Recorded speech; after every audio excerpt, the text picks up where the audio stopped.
আমি এখানে Swiss max নিয়ে আলোচনা করব।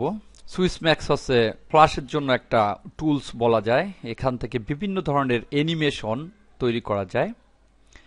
মূল অ্যাক্টিভিটিজ হচ্ছে এর অ্যানিমেশন তৈরি করা। এটা কোনো টেক্সটের উপরে অ্যানিমেশন তৈরি করে অথবা ইমেজের উপর ও অ্যানিমেশন তৈরি করে।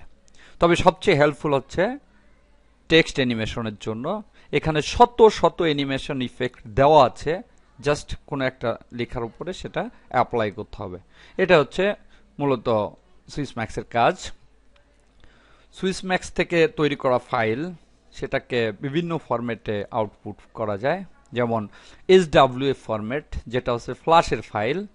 এই ফরম্যাটে আউটপুট করে ওয়েব পেজের বিভিন্ন পেজে ব্যবহার করা যায় বা ফ্ল্যাশে ব্যবহার করা যায় এই ফাইলটা।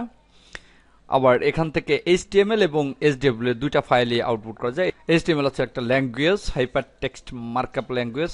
এর মাধ্যমে ওয়েব ডিজাইন করে এবং এই ফাইলটাকে সরাসরি ওয়েব পেজে কোনো একটা জায়গায় ব্যবহার করা যায় বিভিন্ন প্রোগ্রামে, যে প্রোগ্রামগুলোর মাধ্যমে ওয়েব পেজ তৈরি করে। এটা হচ্ছে মূলত HTML। ইদানিং দেখা যায় প্রায় সব ওয়েব পেজে কোনো না কোনো অ্যানিমেশন থাকে। এটাই ফ্ল্যাশ থেকে ব্যবহার করে নেওয়া সবচেয়ে সহজ। এছাড়া PHPর মাধ্যমে অনেক অ্যানিমেশন তৈরি করা যায়, তবে এখান থেকে সহজে অ্যানিমেশন তৈরি করে নিয়ে পেজে ব্যবহার করা যায়। EXE ফাইল, এটাকে বলে এক্সিকিউটেবল ফাইল। এটা সরাসরি একটা ফাইল তৈরি হয় যেটা অন্য অন্য কোনো প্রোগ্রাম ছাড়াই এটা এমনিতেই চলবে। এটা মেশিনের ফরম্যাটে মূলত রূপান্তর হয়ে যায়। আর এটা হচ্ছে AVI ফাইল। এটা একটা ভিডিও ফরম্যাট। যারা ভিডিও এডিটিং করে থাকেন তাদের জন্য বিভিন্ন অ্যানিমেশন এখান থেকে তৈরি করে নিয়ে সেই ভিডিও প্রজেক্টে, অর্থাৎ যখন ভিডিও এডিটিংটা করা হয় সেখানে এটাকে ব্যবহার করা যায়।